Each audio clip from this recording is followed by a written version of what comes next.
Hello, and welcome to the very first episode of Star Wars, the First Jedi podcast.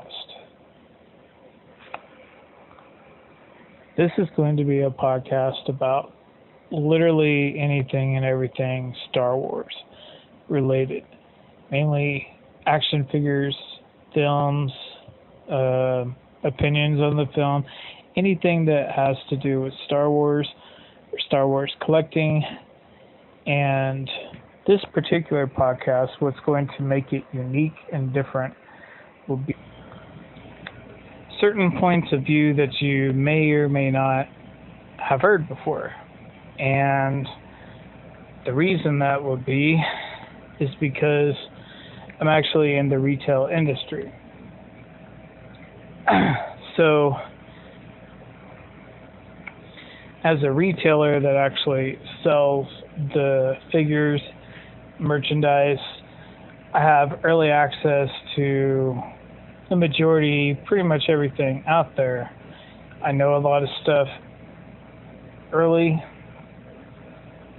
not sometimes like years early, but it could be anywhere from a couple days to about a year and a half. Really, it just depends on what it is. And with that kind of perspective, and I also have business. So the business perspective would be maybe quite different from what you guys would expect. There's a lot of people who go onto fan websites and complain about distribution, the choices that are made for the actual products themselves, not just like the actual choices of like what characters are made or what vehicles, but also the way that they execute those. So as a retailer, I've also been involved with doing reviews and submitting numerous different types of like feedback and survey type things. Sometimes different companies, not just Star Wars companies, will send me goods to do a review, to point out all the good things, to point out all the bad things. And I try to do my best to try to help them get better at what they do. So this is something that I've been thinking about doing for a while, and a lot of people have been telling me that it would be very interesting and that I should do it. This podcast, I've been trying to get off the ground for a little while. I wanted to find some interesting guests, maybe even possibly a co-host, and I think from now on, I have that I think I found a perfect co-host, possibly. So, for now, for the first episode, I'm going to introduce him as a guest. I have located several different guests already, and so there will be other guests on the show. We're going to probably do some action figure reviews as well. We'll talk about upcoming products, upcoming release dates. Talk about possibly, since I own a retail business, I might actually, what I've been trying to do is for the fans, a lot of people, they want pre-orders for figures early and very much in advance, so they can get everything that they want without any problem, so they can complete their collections. Now, some of these items have street dates, and so I'm probably going to avoid that for now as far as like this upcoming Last Jedi products. They have release dates, at least the first couple of waves, for September 1st. So by the time this podcast comes out, it would be probably mid-August, close to September anyway. I wanted to get at least one episode out before Force Friday so we can talk about maybe what's coming out on Force Friday and what we plan to do for Force Friday, and then another episode directly after Force Friday so we can compare what we thought was going to happen, what actually did happen, and so on and so on. So,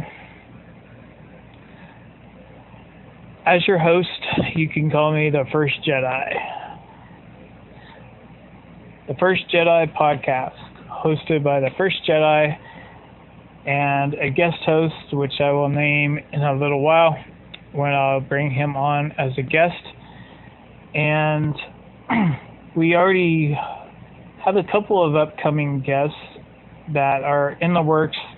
Some of them are actual actors or actresses that were in some deleted scenes in the original Star Wars 1977 film.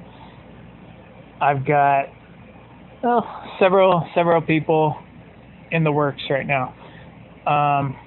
So it could be anywhere from reviewers to fan site owners to actual actors and actresses in the movies.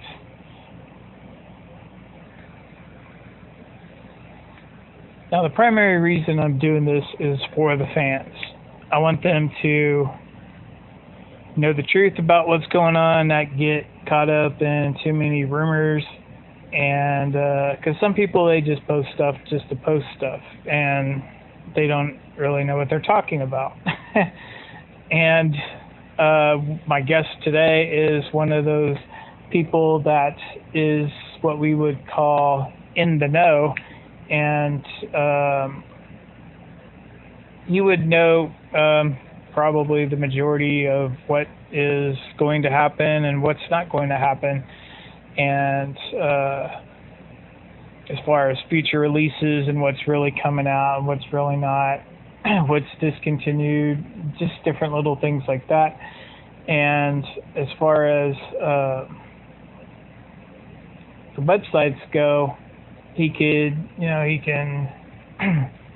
give his perspective from that point of view. And of course, I can kind of confirm and deny up to a certain point of a certain amount of things. Give you maybe some tips and hints of what could be coming out, maybe so you guys can kind of figure it out for yourself. And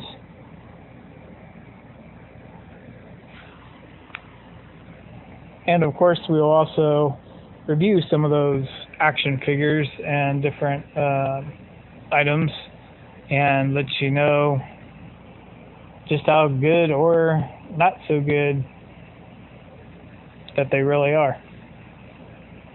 All right, so one of the first things I wanted to talk about was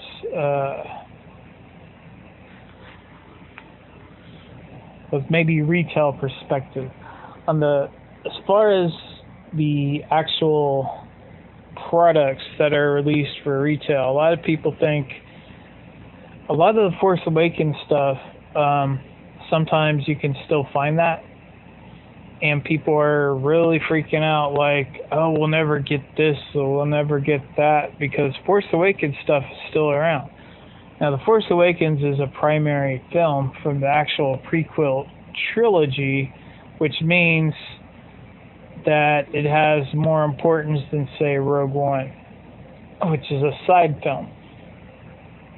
And from that, we can figure out that what sells well, they should reorder.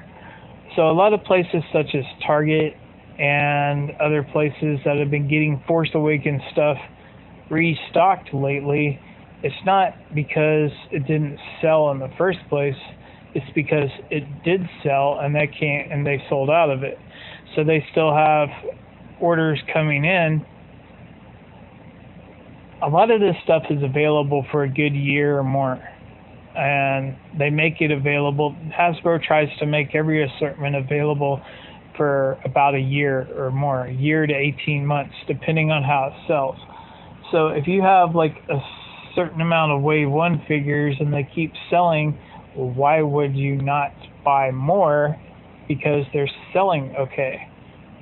So things like that, we can I can give you tips on and stuff like that, because it's not that they're peg warming. Maybe in some places they might be, but yeah, it's really not as bad as you think it is. However, there is a lot of stuff out there that does seem to kind of sit around, but eventually it will probably sell through. A lot of places are putting stuff on clearance right now, not necessarily because it hasn't sold well, is because they're trying to make room for the new stuff, especially in the beginning. The beginning is where they make a lot of their profits. Probably their biggest profits is because it's all brand new. So everybody's going to buy it straight out the gate. Now, when it becomes hard to find, of course, they keep ordering more. Just because they keep ordering more doesn't necessarily mean it's not selling. It means that it is selling and that they need more so they can, make more money. But we'll get into all this kind of stuff first. We're going to do some introductions. I'm going to go ahead and do an introduction for myself, and then I'm going to bring on my guest, and he can introduce himself to all of you guys.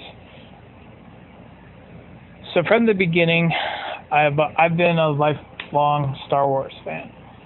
I was around for the original trilogy. I collected the original trilogy items, and I prefer the original trilogy, but I also am a fan of Clone Wars. I like that series, even though at the beginning, of course, a lot of people had a problem with Anakin having a Padawan, but we pretty much all of us have learned to really love Ahsoka Tano. She's probably one of the most beloved characters in the Star Wars universe altogether. So I even heard somebody do a poll saying the top 2 characters in the Star Wars universe, the only person that Ahsoka was behind was Darth Vader.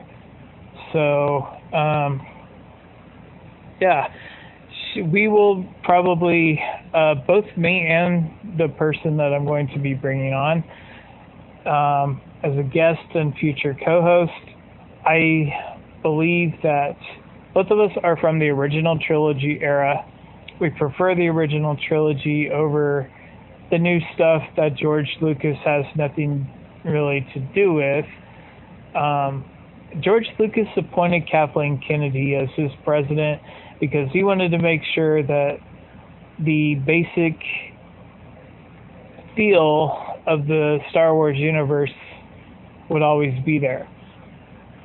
I don't think they've really gone too far outside of what the Star Wars universe should be.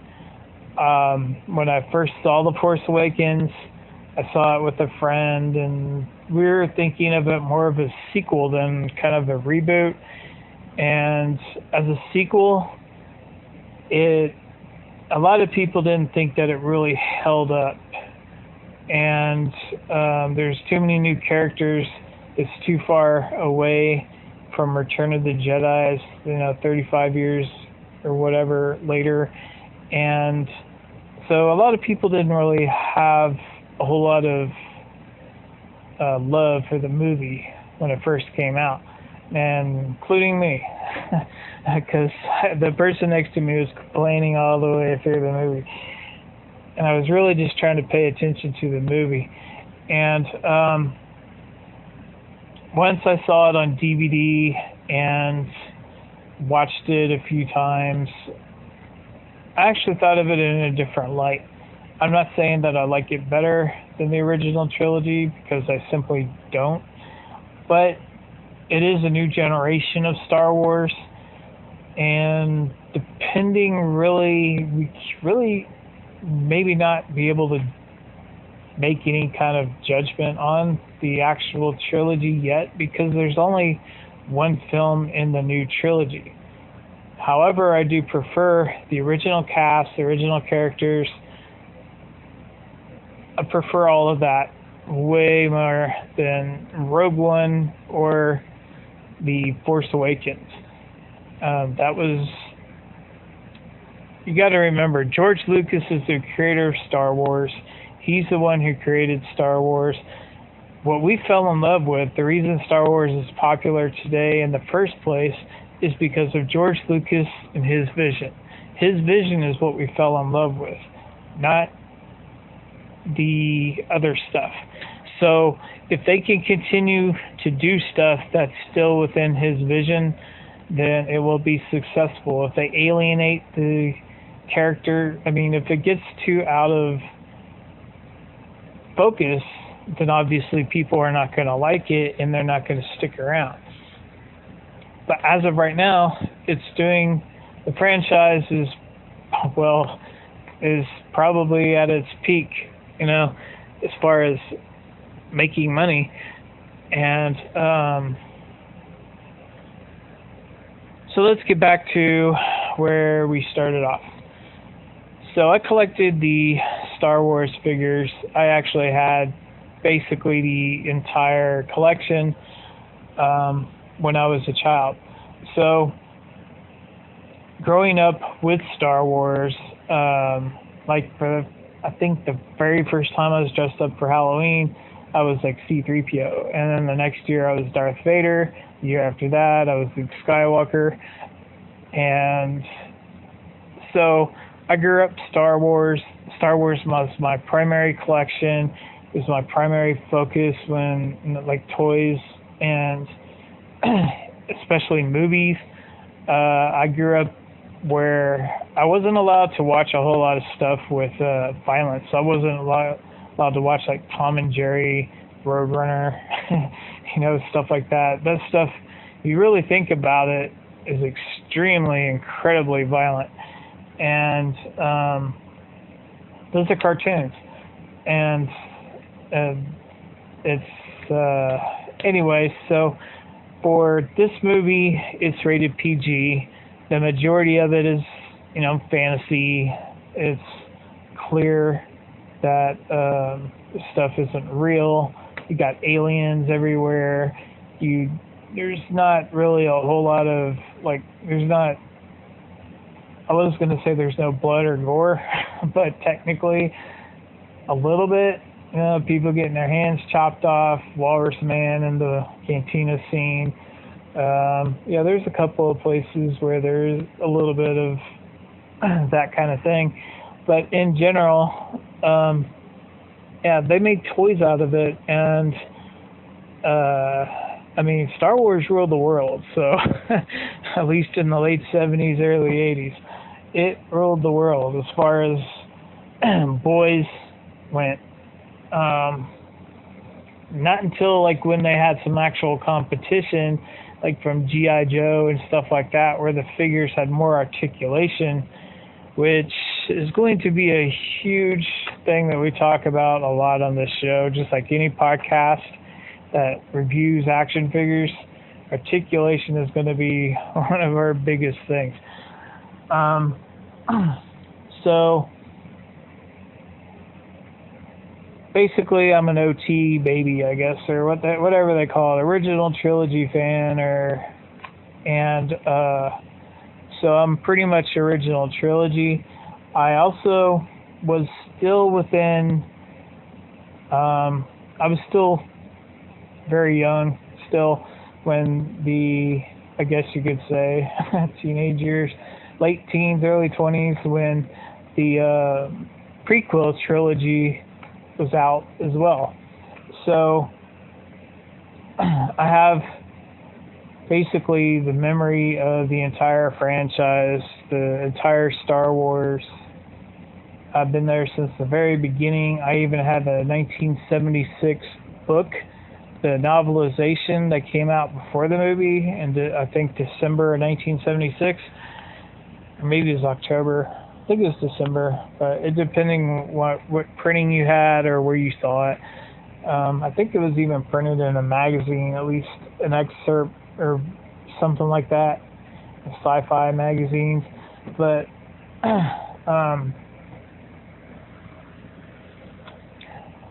as far as the different variations of Star Wars, whether it's prequel trilogy, original trilogy, Clone Wars and Rebels, or the sequel trilogy, what's out now, The Force Awakens, or the one-offs, I'm a fan of all of them. You know, it doesn't really matter. Anything Star Wars, anything out there that's on TV or in the movies, I've liked.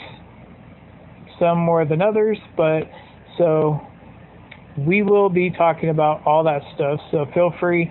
I'm going to give you an address that you can actually email us at, and if you want to send in questions or possible review requests or any kind of request or any kind of question, you can email me directly at admiralakbar1983@yahoo.com. That's my primary email address that I use for anything Star Wars fan related. And you can email me at that address, or when I get done with my introduction, my guest and co-host will maybe give you an email address where you can talk to him as well. I'll be recording that shortly after this, getting this put together. It's my first podcast, so I'm going to do everything I can to get my introduction out of the way so I can get his in, and then we could talk together and make it more of a two-way conversation, or make it an everybody conversation, because you all can join in anytime. Send us your requests, you can comment, emails, whatever. Okay, so we covered that. I basically had the entire collection as a kid. Now, it might sound like a lot of stuff, but actually, in actuality, there was only about 100 figures in the entire collection over, between 1978 and 1985. So if you think about it, it's really not that much, because nowadays they're putting out, like, say, 20 plus figures a year in the 6-inch Black Series, not including exclusives. And yeah, so if you add that up, well, let's see, about 7 years, that would be, I guess that would be pretty close. But a lot of people can really still, they could do that. I mean, if the Black Series figures, the primary difference was back then the figures cost $1.99 or $2.49, or depending on where you got it, no more than $3.50. And nowadays they cost, $20 a pop, unless they're on clearance, or you wait a while and you can get a deal. And personally, I would, for the most part, I would tell people to buy by the case. If you can find a place that sells sealed cases like mine, which I will be doing that in the future for you guys, for the fans, most likely, and you'll be able to pre-order. I will be doing subscriptions as well, where the subscription service would probably be where you get each figure in number order, a certain amount, like say like a 10-figure subscription for whatever price, depending on what version it is, a 6-inch or 3 3/4, super articulated, whatever.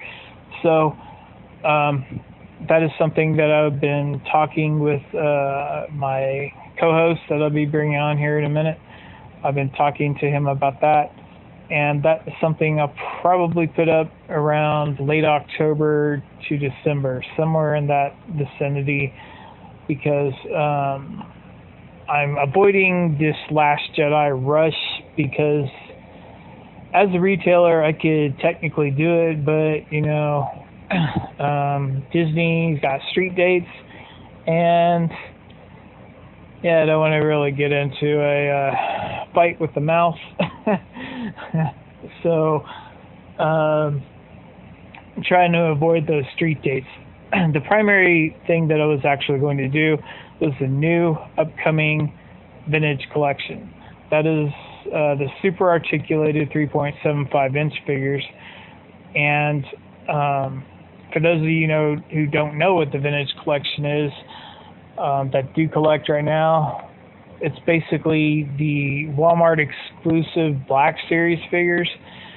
In other words, the figures that are 3.75 inches tall on average, that scale, that have more than 5 points of articulation, more than just a swivel arms and legs and ball jointed head or whatever.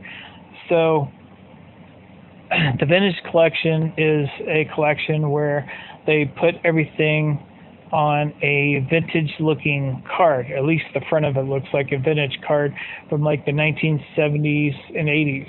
The original Kenner pictures, and it's the basic same kind of feel as the original Kenner, because not everybody was made back then, so some of them they'll have to create themselves. But the vintage collection, which I actually didn't collect when they were actually around, which they ended in 2013, they'll be coming back in February of 2018. And so for the hardcore collectors, it's a really exciting time for them, and they want to have every figure. They want everything out there, and they don't want to have to pay like $100 for a Darth Revan figure or whatever. So like I said, order by the case or order by subscription, and that's the kind of service that I'm going to provide for the fans, because it's just something I want to do to help out. And so not to get off topic again, so the 1980s, I collected up until I was about 12 years old. Around 12 years old, I kind of, it wasn't cool to have toys anymore. It was, especially to girls. And so I basically packed up all my stuff, put it up in the attic. When I was around 13, I brought it down into the garage and thought I would have a garage sale. And even back then, they were worth more than what you paid for them back then. So I was actually, I was in love with this girl down the street, and I really wanted to take her out and all this stuff. I was already thinking about a car and all that stuff. So I wanted to get a jump start on buying a car, because I knew I had to earn it myself with my own money. It wasn't going to be given to me. And so I opened up my garage and put all that stuff out there, even some other stuff, other toys and stuff like that. And I had people coming up to me like, I'll give you a nickel for Luke Skywalker, a dime for C-3PO, or stuff like that. And I'm just thinking, no, this is not going to work. And, if I couldn't get at least what I paid for them or what my parents paid for them, then I was definitely not going to do that. And I had all of them. So I had all the hard to find ones, the rare ones, and those were the ones that people were like, oh, I'll give you $1. I mean, just because they'd never seen it before. But yeah, so I knew that wasn't going to happen. That wasn't going to work. It wasn't a thing that I was going to do, sell them for pennies. And I decided that I'm just going to put them right back up in the attic. And I knew that they were something then, that basically the longer that I held on to them, the more they're going to be worth. And I never sold them. I still have them. And so going up until the 90s, where the rebirth, I guess, like you could say, of Star Wars happened, was like in 1991, the books came out. The books, the Thrawn trilogy by Timothy Zahn. They were officially approved by Lucasfilm, and this was just the start, basically, of what was going to lead up to hundreds of books that were released in comics and stuff like that. All of them were approved by Lucasfilm, especially the novels, and to a lot of people, they were what you call canon, I guess. And to some other people, they were just fan fiction approved by Lucasfilm, that were legally allowed to be published and made money off of because Lucasfilm got a cut.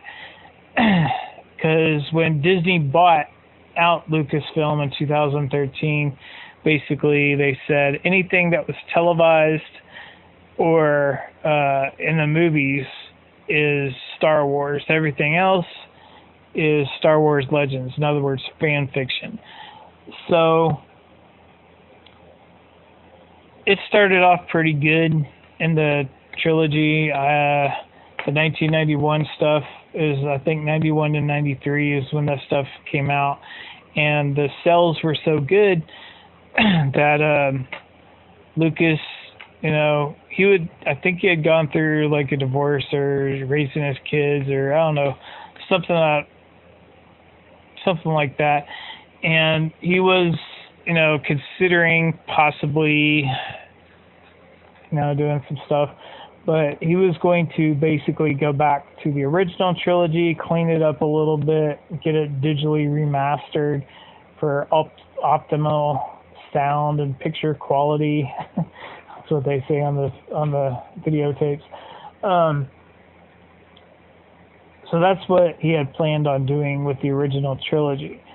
And that's what he did. So in 1995, they re-released the original trilogy in its original form, basically, on VHS tape.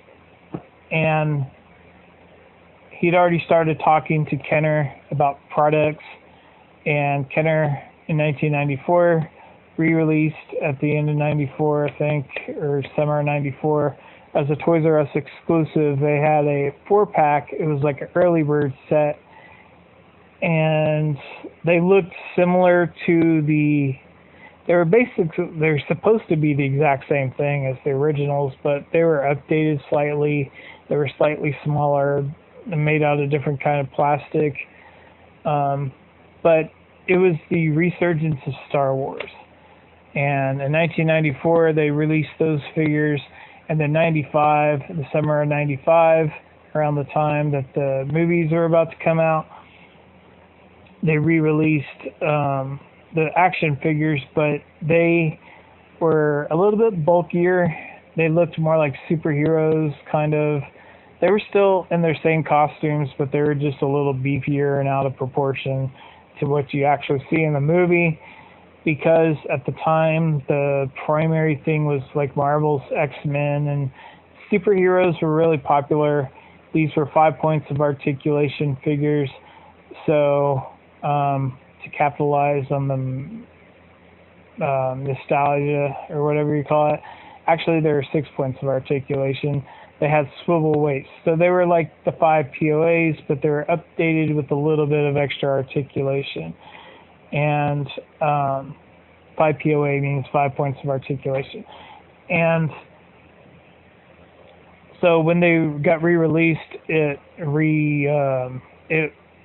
did well. And in 1996, the following year, the number one boys toy in the world was Star Wars figures. So when the 90s wrapped up, or when the 96 stuff, 97 actually, is when they did the special edition. They re-released the original trilogy, but with new added bonus footage and extra, CGI and, cleaned up even more and more digital sound, DTS, and all that kind of stuff, digital theater sound 5.1 and all that. And I actually saw that I've seen all the movies in the theater, so pretty much when they were first released, like on day one. So the original trilogy re-released in the theaters was a huge thing for a lot of people. It was the 20th anniversary of Star Wars, almost, not quite, but almost. They released them in January of '97. The original movies were released in the May of '77. So they released the special edition of the original Star Wars on January 31st, 1997, and then the following movie, Empire Strikes Back, on February 21st, 1997. And Return of the Jedi was supposed to hit on March 7th, and I was there. I got my theater edition Luke Skywalker figure, and because I was actually the first person in line. And but unfortunately, they didn't show the movie that day. They actually said it was going to be out the following week because Empire and the other movie, A New Hope, is what they retitled it later on after the original '77 release, Episode 4.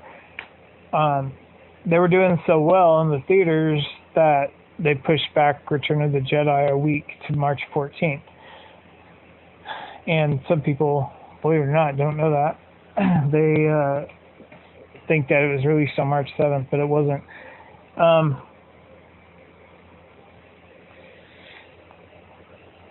So I was basically around for the entire Star Wars, everything. I've seen every movie in the theaters, and except for when I don't know 100% sure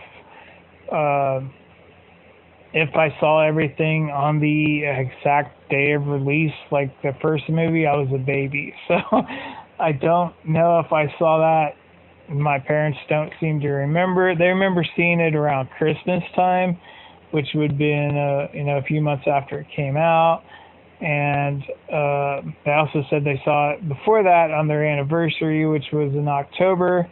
So my grandpa said he took it or something, that he might have taken me to see it in the summer because we were up there for summer vacation. So I've always been under the impression that I've seen every movie on release day, but not 100% sure. I'm just going to say that I have because, I think I have. So now we're moving up into 1999, where the new prequel trilogy comes out with Phantom Menace, Attack of the Clones, and Revenge of the Sith. As far as Episode 1 goes, I saw that the day it came out, like two times. Like they had a midnight release thing. I saw it twice in a row, and then I saw it again later on, like 4 o'clock the afternoon the next day, because my friend had to work and he couldn't go watch it in the middle of the night. So we saw it basically opening day 3 times. And yeah, but I didn't really get the same kind of vibe off of that. But at the same time, the amounts of Jedi was increased, the amount of lightsabers were increased, and I've always been a huge fan of the lightsabers. The lightsabers are, the best part.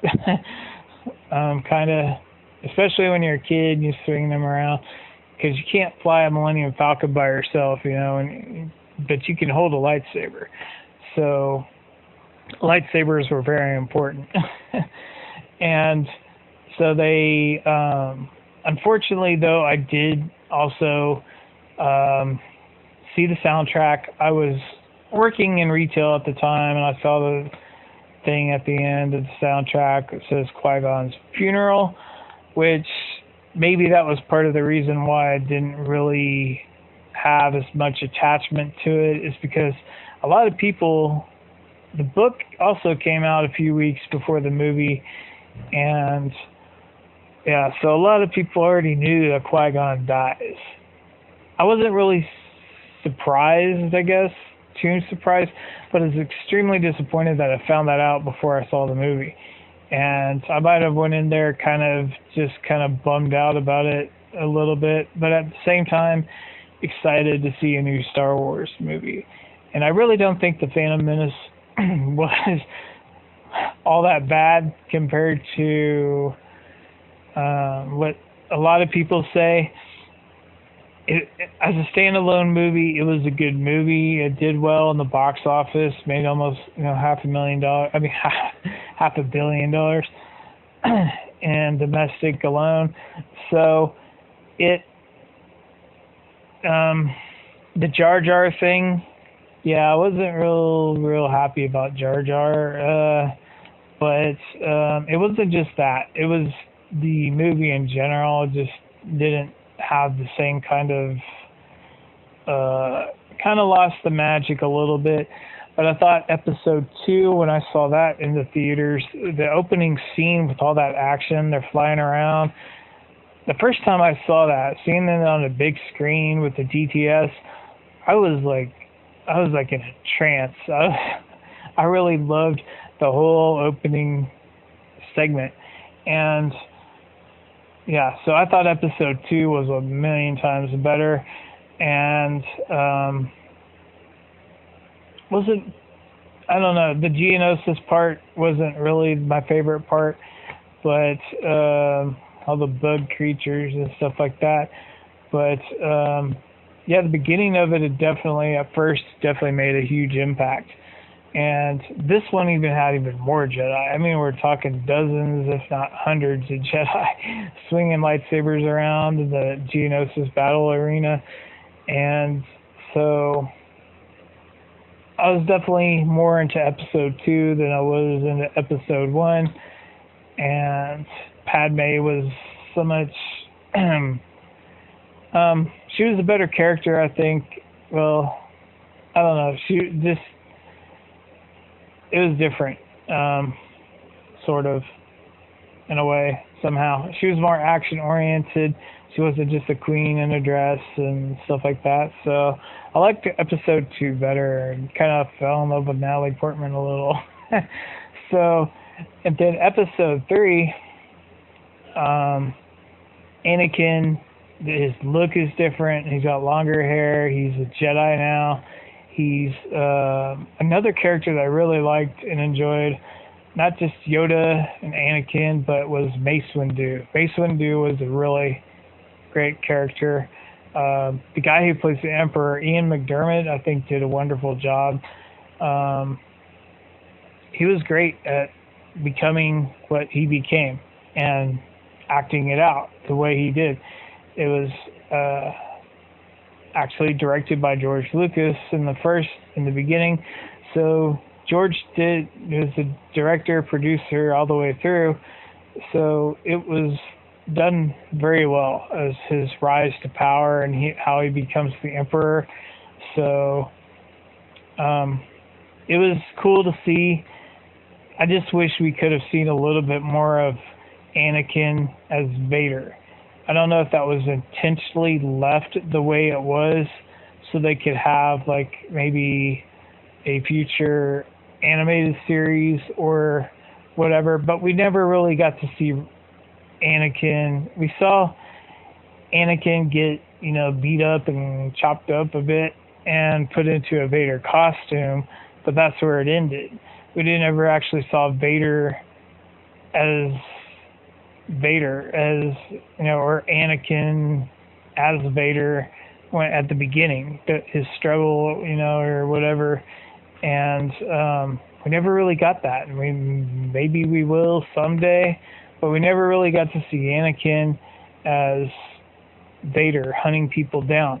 I know we see a little bit of that in Rebels, where he, goes up against Ahsoka, and that's about the closest we've got. And hopefully, maybe in season 3 or 4, actually, season 4 of the Rebels this year, we'll get more into that, because this will be the final episode or final season of Star Wars Rebels, and they're going to move on to, I guess, a new series that is going to be, I guess, in between Return of the Jedi and The Force Awakens, hopefully, because we never got, that's 35 years of untouched territory there.